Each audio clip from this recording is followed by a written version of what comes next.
करना चाहती हैं, जमीनें घट रही हैं और घाटे का सौदा सबको लगता है कि खेती मेहनत बहुत है, नतीजा कुछ नहीं। बहुत लोग मजबूरी में करते हैं। इस सब के बीच अगर सरकार कोई सामाजिक सुरक्षा की योजना, अच्छी नीति चलाना चाहती है, उसका आसान तरीका है कि किसान को समर्थन दो।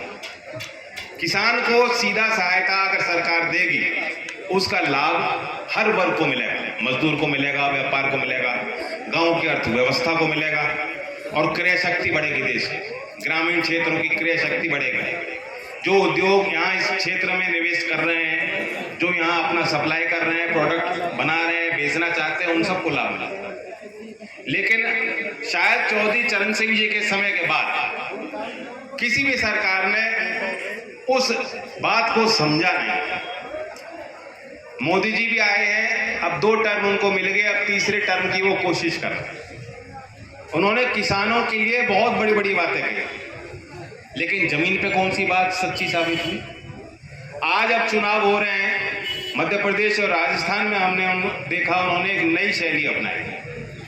क्योंकि राजस्थान में हम साझेदार थे, मैंने देखा वहाँ जाके प्रचार किया, हम सीट जीते भी और लड़े भी, और वहाँ एक सरकार में भागीदारी हमारी थी। वहाँ की जो योजनाएं थी स्वास्थ्य के लिए, महंगाई से एक कवच प्रदान करने के लिए, वो बेहतरीन योजनाएं थी। लेकिन जनता का जनार्दन है, जनता का निर्णय है, सरकार बदल गई, इसमें कोई बात नहीं। वहां जाके जब मोदी जी और भाजपा का प्रचार था, उन्होंने कहा मोदी की गारंटी। मैं इस मंच के माध्यम से पूछना चाहता हूं कि 10 साल में तो सारी वारंटी गारंटी सब फेल हो गई। 10 साल का भी तो हिसाब दो, कहां थी वो गारंटी? 2022 में हर किसान को गारंटी दी थी कि किसान की आय दुगनी हो जाएगी। इस भरी सभा में मैं पूछना चाहता हूं, कोई किसान क्या ये महसूस करता है कि उसकी आय दुगनी होगी? खर्चे का हिसाब लगा के कोई नहीं महसूस करता। जब उनसे पूछा जाता था कि आय दुगनी करने की योजना क्या है, घोषणा करने के बाद उन्होंने कहा वो हम स्टडी कराएंगे, कमेटी हमने बनाई है। कमेटी ने लंबी चौड़ी रिपोर्ट दी, प्रस्ताव दी। पहले साल तक मोदी जी कहते थे हम फसल बीमा योजना ला रहे हैं, उससे आय दोगुनी हो जाएगी। फिर कहने लगे हम सॉइल हेल्थ कार्ड बना रहे हैं, क्योंकि जो हमारी उर्वरक शक्ति है, जो उत्पाद शक्ति है, वो बढ़ेगी कि सही समय पे सही जो है खाद और बीज का प्रयोग होगा, उत्पाद बढ़ेगा, किसान की आय बढ़ जाएगी। सॉइल हेल्थ कार्ड भी लोगों ने बनवा लिए। और फसल बीमा में तो कोई चॉइस थी नहीं, वो तो अनिवार्य था। केसीसी में कोई लोन ले रखा है तो उसकी बीमा की राशि कट के आ रही है। लेकिन जब किसी किसान का नुकसान होता है इस क्षेत्र में, मैं इस इलाके में मैं नहीं जानता, मैं पूछना चाहता हूं कि प्रधानमंत्री फसल बीमा योजना से क्या किसी के नुकसान की भरपाई किसी किसान की हो पाई है? उस समय के बाद ओले भी पड़े हैं, बेमौसम बरसात भी हुई है, नुकसान भी काफी हुआ है किसान। तो ये योजनाएं ठप रही, फेल रही। और सरकार की व्यापार की जो नीति है वो किसान के खिलाफ। क्यों? जब किसान को लगता है कि भाव में मूल्य अच्छा मिल सकता है और हमारी पैदावार ठीक है, तभी जो है सरकार फैसले लेती है कि बाहर से आयात होगा और निर्यात पे प्रतिबंध लगा। धान के निर्यात पे प्रतिबंध लगा दिया, गेहूं के निर्यात पे प्रतिबंध लगा दिया। आलू के जैसे ही आए सरकार में, आलू पे उन्होंने मिनिमम एक्सपोर्ट प्राइस लगा दी। प्याज के निर्यात पे प्रतिबंध लगा दिया। और अभी आज के अखबार में छपा है कि बाहर से दलहन के लिए और खाद्यान्न तेल के जो आयात शुल्क होता है, इंपोर्ट ड्यूटी लगती है, उसको घटाने का काम 2024 तक उसको एक्सटेंड कर दिया सरकार। तो सस्ती दरों पे बाहर से हम चीज लाएंगे, क्योंकि सरकार को भय है कि महंगाई ना हो जाए। जो गरीब और मध्यम वर्ग के उपभोक्ता हैं, आप राशन की योजना चला रहे हैं, बहुत अच्छी बात है। लोकदल गरीब के हक के साथ है। गरीब को न्यूनतम स्तर पे आपको जो मदद दे रही है सरकार, बहुत कम है, हम उसके साथ हैं। लेकिन महंगाई काबू में लानी है, इसकी मार किसानों को मत मारिए। ये बोझ किसान का नहीं है। किसान का जब घाटा होता है तो सरकार उसे पूछती नहीं है, और जब फायदा होना होता है तो कहते नहीं महंगाई हो जाएगी, बाहर से मंगाओ। इसलिए समझ जाओ कि इनकी व्यापार नीति आपके खिलाफ है। सीधा सीधा लाभ दूसरे लोगों को पहुंचाने के लिए ये योजना बनाते हैं। 3 कृषि कानून लाए थे, बड़े उद्योगपतियों को फायदा पहुंचाने के लिए लाए थे, नंदगांव के किसी किसान को फायदा पहुंचाने के लिए वे योजना नहीं थी। लेकिन इनका प्रचार बहुत तगड़ा है। मैं देख रहा था बैठे बैठे होर्डिंग पे तो मुस्कुराती हुई तस्वीर है दोनों की। मोदी जी तो, अब लक्ष्मी जी की नहीं कहूंगा मैं, मोदी जी भी मुस्कुराते रहते हैं। पेट्रोल पंप पे जाओगे वहां भी मुस्कुरा रहे हैं। और मुझे डर लगता है कि शौचालय में जाओगे कहीं वहां ना लगी हो तस्वीर। जब राशन की बोरी पे तस्वीर लग रही है, कोई टीका लगा रहा है, कोविड का टीका के सर्टिफिकेट पे उनकी तस्वीर लग रही है, तो शौचालय में भी लग सकती है। यूरिया कट्टा पे लग रहा है। यूरिया की बात बता रहे हैं।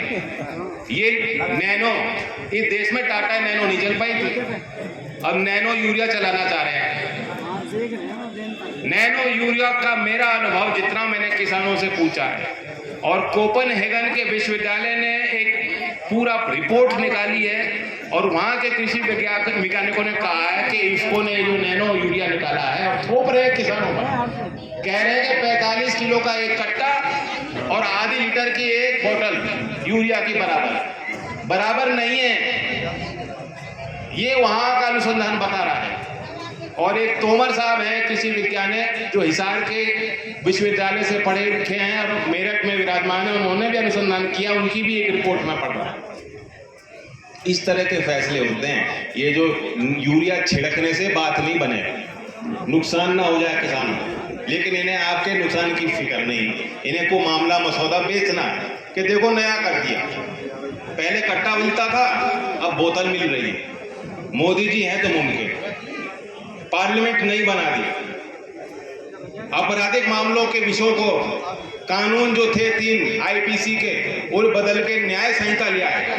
70 साल में नहीं हुआ। अंग्रेजों का कानून बदल दिया साहब, कानून बदल दिया, मालूम है क्या परिणाम होंगे? एक नागरिक का हक था कि आप किसी थाने में जाके तहरीर देंगे, शिकायत करेंगे और आपकी एफआईआर लिखी जाएगी। आपके पास ये विकल्प था, एफआईआर नहीं लिखी जाएगी तो कोर्ट ऑर्डर देता। आपको मालूम है नए कानून का क्या प्रभाव होगा? उन्होंने हटा दी वो गाइडलाइन का उन्होंने पालन नहीं किया। उन्होंने कहा पहले पुलिस प्राथमिक जांच करेगी और उसके बाद एफआईआर लिखी जाएगी। सीधी बात है। कोई गरीब किसान, कोई गरीब महिला, कोई दलित वर्ग का व्यक्ति, कोई कमजोर वर्ग का व्यक्ति जब थाने में अपनी तहरीर लिखने जाएगा तो पुलिस उससे कुछ मांगेगी, मनमानी करेगी, और वो भ्रष्टाचारी के आगे उसे झुकना पड़ेगा, तब भी शायद उसकी रिपोर्ट ना लिखी जाए। और फिर योगी जी दावा करेंगे देखो 2016 में इतने आपराधिक मामले दर्ज हुए थे और अब इतने कम हो गए हैं। कम इसलिए हो रहे हैं कि तुम्हारी पुलिस रिपोर्ट नहीं लिख रही। तो ये चौधरी चरण सिंह जी का किस्सा याद है आपको कि जब वो थाने में गए थे रिपोर्ट लिखवाने के लिए, किसान की रिपोर्ट नहीं लिखी जा रही थी। वही समय ले आएंगे लोग। जो नियम था, जो कानून था, सुप्रीम कोर्ट के केस के जजमेंट के बाद ये स्थापित कानून था कि रिपोर्ट लिखने के लिए प्राथमिक इंक्वायरी की जरूरत नहीं, रिपोर्ट पहले लिखी जाए। तो इस तरह से खिलवाड़ कर रहे हैं।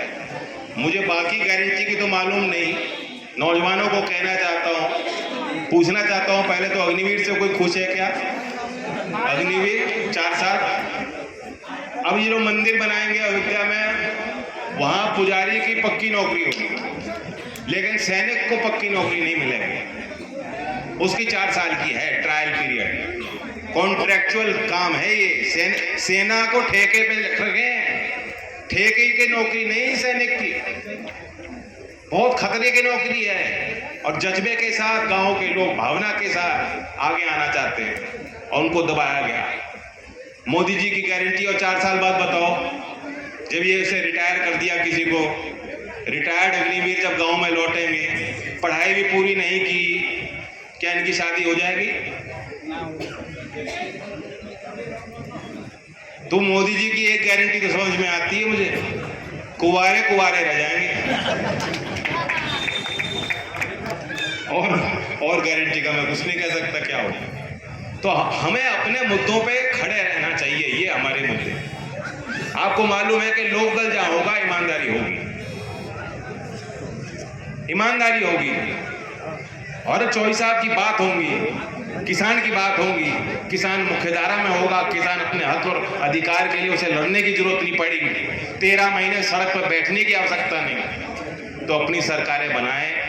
मथुरा से हमेशा बड़ा परिवर्तन हुआ है, 2024 में मथुरा से परिवर्तन लाए, जिस परिवर्तन की गूंज और असर और प्रभाव दिल्ली तक पहुंचे। धन्यवाद। जय हिंद।